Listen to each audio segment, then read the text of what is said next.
दोस्तों, यह बात है अफ्रीका के कॉन्गो जंगल की है। कॉन्गो जंगल में सैकड़ों छोटे छोटे गांव थे। उसी जंगल में एक छोटा सा टाउन था जिसका नाम था जुम्बा। जुम्बा में कोई इंसान नहीं रहते थे, बल्कि जुम्बा एक जानवरों से संपन्न गांव था। आसपास के सभी गांवों में जुम्बा सबसे प्रसिद्ध गांव था। इसका कारण यह था कि जुम्बा में हॉस्पिटल, स्कूल और खेल का एक मैदान भी था। इसीलिए जुम्बा के लोग आसपास के गांवों से ज्यादा पढ़े लिखे होते थे। दूर दराज से सभी जंगली बच्चे पढ़ने के लिए यहीं पर आते थे। अगर किसी को कोई बीमारी हो जाती तो इलाज के लिए सीधे छमिया ताई के पास आते। इसीलिए जुम्बा गांव का दूर दूर तक बोलबाला था। छमिया ताई एक बूढ़ी लोमड़ी है जो सभी मरीजों का इलाज 5 रुपये में करती है। छमिया यहाँ की एकमात्र डॉक्टर हैं। दरअसल छमिया चाहती थी कि उसका बेटा भी गांव का डॉक्टर बने, लेकिन वह पढ़ाई करके कहीं शहर में जाकर बस गया। वैसे तो जुम्बा में बारिश बहुत कम होती है, लेकिन बारिश के मौसम पानी के कारण यहाँ पर निफा नाम की बीमारी फैल जाती है। निफा बीमारी यहाँ के जानवरों के लिए एक महामारी से कम नहीं थी। अब की बार निफा का प्रकोप कुछ ज्यादा ही था। छमिया लोमड़ी ने लैब में टेस्ट कर बताया कि निफा बूढ़े लोगों को सबसे ज्यादा खतरा देगा, उनकी जान भी ले सकता है। छमिया ने गांव के सरपंच भालू से बात कर सभी जगह इस तरह के पोस्टर लगवा दिए।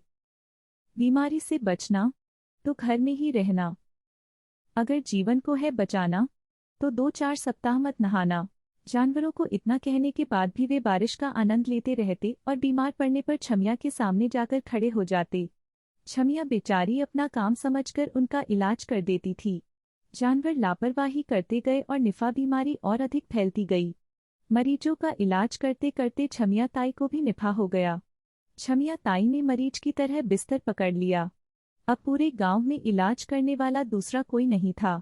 बीमारी अधिक फैलती गई और लोग को मरने की संख्या भी काफी बढ़ चुकी थी। छमिया को इस बात का बहुत दुख था कि अब वह किसी का इलाज नहीं कर सकती हैं। लेकिन छमिया से रहा न गया और उसने वैक्सीन बनाने का फैसला किया। अगले दिन छमिया ने सरपंच भालू से कहकर एक मीटिंग बुलवाई। छमिया ने कहा कि मैं बहुत जल्द इस बीमारी की वैक्सीन बनाने वाली हूँ, लेकिन मुझको इसके परीक्षण के लिए 3 लोगों की जरूरत पड़ेगी। क्या आप में से कोई 3 लोग तैयार हैं? और याद रखें कि इसमें आपकी जान को खतरा भी हो सकता है, लेकिन अगर एक बार हमारा टेस्ट सफल हो गया तो फिर हमारे लाखों जानवरों को इस बीमारी से बचाया जा सकता है। सभी जानवर एक दूसरे का मुंह देखने लगे और कोई राजी नहीं हुआ। छमिया को बुरा लगा, लेकिन उसने ठान लिया कि वह लोगों को इस तरह मरने नहीं देगी। छमिया ने तय किया कि सबसे पहले वह खुद पर ही इस वैक्सीन को आजमाएगी। छमिया गुप्त तरीके से 5 दिनों तक जंगल में घूमती रही और जड़ी बूटियों को इकट्ठी करती रही। जड़ी बूटियों को लेकर वह हॉस्पिटल में आई और उसने एक दमदार वैक्सीन का निर्माण किया। दरअसल दमदार को लेने के बाद कोई भी जानवर 4 घंटों के लिए गहरी नींद में सो जाता है। अगर 4 घंटों के बाद नहीं उठा तो यह टेस्ट फेल हो जाएगा। छमिया ने अपने बेटे और गांव को एक पत्र लिखा और कहा कि अगर दवाई लेने के बाद मैं नहीं उठी तो उसकी गांव वाले मुझे माफ कर देना, मैं आपको इस बीमारी से नहीं बचा पाई।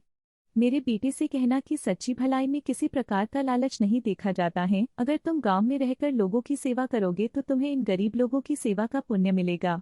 छमिया लोमड़ी ने ये लिखकर खुद को दमदार का डोज लगा दिया और एक कपड़ा ओढ़कर सो गई। 4 घंटों के बाद छमिया नहीं उठी। किसी ने आवाज लगाई और गांव वाले हॉस्पिटल के बाहर इकट्ठे हो गए। सरपंच ने सभी को पत्र सुनाया। सभी गांव वाले रोने लगे और छमिया को याद करने लगे। सरपंच ने तुरंत छमिया के बेटे को बुलाया। आधे घंटे में उसका बेटा वहां आ गया। लेटर पढ़कर वह भी रोने लगा। उसने वादा किया कि अब वह कभी गांव को छोड़कर नहीं जाएगा। गांव के सभी जानवर छमिया की अंतिम यात्रा की तैयारी करने लगे। दूर दूर सभी जानवर फूलमाला लेकर वहां आए। जैसे ही छमिया का अंतिम संस्कार करने के लिए लोग उसको उठाने वाले थे कि वह खुद ही उठ गई। सभी लोग हैरान रह गए और दूर भागने लगे। छमिया ने कहा, भागो मत, दरअसल दमदार वैक्सीन बूढ़ों को 6 घंटे के लिए सुलाती है। मैं ये लिखना भूल गई थी। अब मैं ठीक हूँ और ये वैक्सीन भी कारगर है। अब गांव में कोई नहीं मरेगा। इसके बाद छमिया सभी गांव वालों को दमदार का डोज लगा देती हैं और लाखों लोगों को इस बीमारी से बचा लेती हैं। मेडिकल क्षेत्र में इतना बड़ा योगदान करने के लिए कॉन्गो के शेर ने उसको कांगो रत्न से सम्मानित किया, जो कि वहाँ का सबसे बड़ा पुरस्कार है।